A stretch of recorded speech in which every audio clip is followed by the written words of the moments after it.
share and subscribe. Engineer Mufti Atif. تو میرے بھائیوں، رسول اللہ صلی اللہ علیہ وسلم نے اس بات کا انتظام فرمایا کہ آپ کے صحابہ کثرت سے موت کو یاد کیا کریں۔ چنانچہ اللہ تعالیٰ کے نبی نے جنازے کو اور میت کو قبر میں اتارنے کا پورا طریقہ مشروع فرمایا، اور آپ اکثر حدیثیں دیکھیں گے کہ فلاں انصاری کا جنازہ ہے، فلاں صحابی فوت ہوئے، سعد بن مظعون فوت ہوئے، فلاں کا جنازہ ہوا۔ رسول اللہ صلی اللہ علیہ وسلم خود جنازہ پڑھاتے ہیں، پھر خود قبرستان جاتے ہیں، خود وہاں آپ علیہ السلام قبر میں اس کو اتارتے ہیں، آپ وہاں پر بیٹھ کے واعظ کرتے ہیں، لوگوں کو موت کی یاد کرواتے ہیں۔ آج ہمارے پاس اس چیز کا ظاہر تو موجود ہے، لیکن اس کی حقیقت نکل چکی ہے۔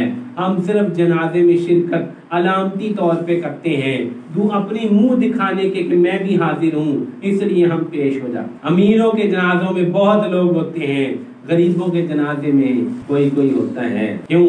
ہمارے فقہ حنفی کے بہت بڑے شیخ، جنہوں نے محدث مصنف ابن ابی شیبہ، جو فقہ حنفی کا ایک بڑا مستدل ہے، اور ابو بکر بن ابی شیبہ اور عثمان بن ابی شیبہ، یہ دو اتنے بڑے محدث ہیں کہ تمام محدثین نے ان سے امام بخاری، امام مسلم کے دو بڑے استادوں میں ابو بکر بن ابی شیبہ ہیں۔ اب مصنف ابن ابی شیبہ ابو بکر بن ابی شیبہ ہی نے لکھی ہے۔ ان کے دادا نے توبہ کی تھی اور دین کی طرف مائل ہوئے تھے۔ وہ کیسے؟ وہ واقعہ کتابوں میں لکھا ہے۔ فرماتے ہیں کہ میں ایک گورکن سے ملا، اور اس سے، یا شاید یہ خود گورکن تھے، قبریں کھودا کرتے تھے، کہا کہ ایک جنازہ آیا، یا یہ خود کھودتے تھے یا اس جنازے میں شرکت ہے، اب مجھے یہ بات کچھ تھوڑی سی بھول رہی ہے۔ جنازہ آیا جس کے ساتھ صرف 4 آدمی تھے، صرف 4 آدمی تھے۔ میں نے کہا نا، غریبوں کے جنازوں میں کوئی نہیں آتا، لوگ امیروں کے جنازوں میں حاضری لگانے جاتے ہیں، حالانکہ جنازے پڑھنے اور قبرستان جانے کے مقصد تو قبر کی یاد تھے۔ فرماتے ہیں مردے کو میں نے قبر میں اتارا، نیچے اترا، جو ہی میں نے قبر میں اس کو رکھا، میں نے دیکھا کہ یہ قبر بہت زیادہ کھل گئی ہے، وسیع ہو گئی ہے، اور اندر نعمت کے آثار ہیں۔ میں نے جلدی قبر بند کی، باہر نکلا، پوچھا اس کا وارث کون ہے؟ کہا وہ عورت سامنے جا رہی ہے۔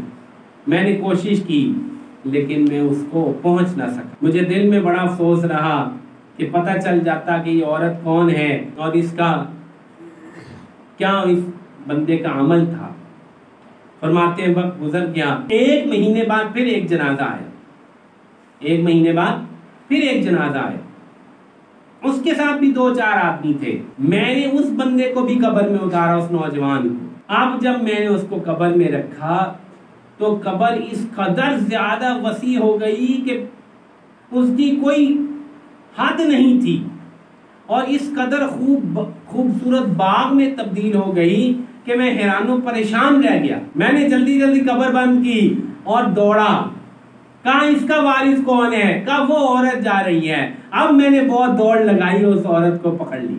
میں نے اس سے کہا کہ یہ مرنے والا کون ہے؟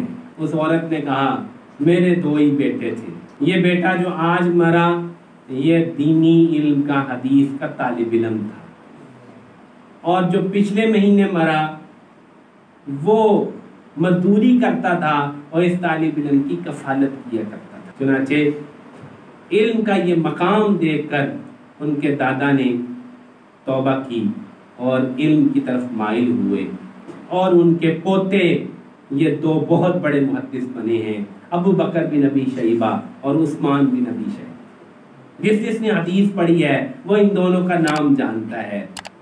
ان کے دادا نے یہ قبر دیکھی تھی، ایک عالم کی، ایک طالب علم کی، وہ کیسی وسیع ہوئی تھی۔